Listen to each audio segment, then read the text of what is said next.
Summer special onion పచ్చడి చూపిస్తాను నేను మీకు. 5 మీడియం సైజ్ ఆనియన్స్ తీసుకోండి. 6 నుంచి 8 ఎండుమిర్చి, చిన్న నిమ్మకాయ సైజ్ అంత చింతపండు నానబెట్టుకోండి.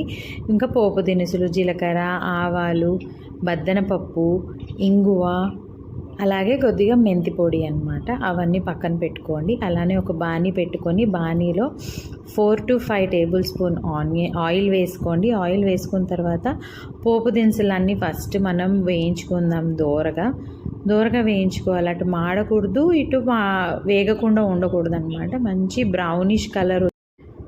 ఇది అసలు ఎంత బాగుంటుందంటే సమ్మర్లో మనం నార్మల్గా పచ్చడులు తింటూ ఉంటే మనకు వేడి చేస్తుంది కదా, ఈ పచ్చడితో అలా కాదు. ఆనియన్ కాబట్టి మనకు చలవే చేస్తుంది.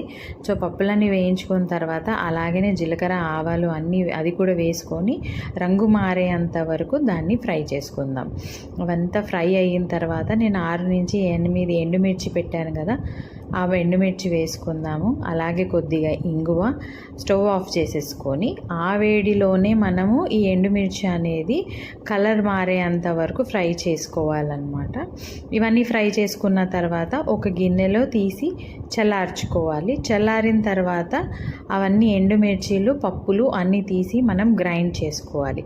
నేను సపరేట్గా, మీరు స్టార్టింగ్లో చూసినట్టయితే నేను సపరేట్గా ఒక ప్లేట్లో కొన్ని ఆనియన్స్ తీసి పక్కన పెట్టుకున్నాను.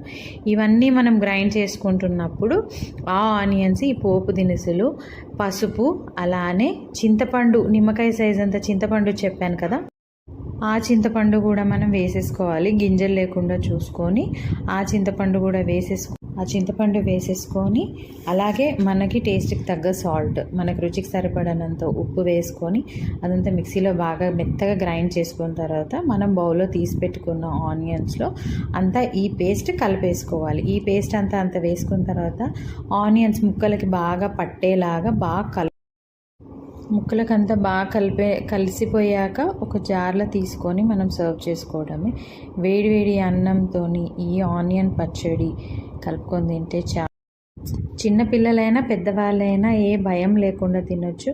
క్రంచీగా మధ్యలో ఆనియన్స్తో పచ్చడి తింటే చాలా బాగుంటుంది. ఇది మా సైడ్ సమ్మర్ స్పెషల్. బౌల్లో కొద్దిగా జీలకర్ర, ఆవాలు, ఆయిల్ అది మిగిలి ఉంది కదా, అది కూడా మనం ఇందులో కలిపేసుకొని ఇంకా సర్వ్ చేసుకోవడమే. ఈ కొత్త రకమైన సమ్మర్ స్పెషల్ ఆనియన్ పచ్చడి మీరు కూడా ట్రై చేసేయండి. ట్రై చేసి ఎలా ఉందో నాకు చెప్పండి. ఇది తెలియని వాళ్ళకి మాత్రమే, తప్పకుండా ట్రై చేయండి.